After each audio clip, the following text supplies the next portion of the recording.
மாதம் வரும்.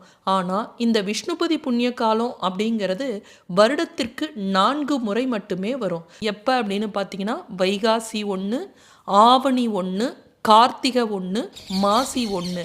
இப்போ உத்தராயண புண்ணிய காலம் ஆரம்பித்து நடந்து கொண்டிருக்கிறது. முதல் விஷ்ணுபதி புண்ணிய காலமாக இந்த வருடத்தில் அமைஞ்சிருக்கு. இந்த நாளை நம்ம தவற விட்டுடக்கூடாது. இந்த விஷ்ணுபதி புண்ணிய காலத்தில் நம்ம செய்யக்கூடிய பூஜைகள் பல மடங்கு பலன்களை தரும்.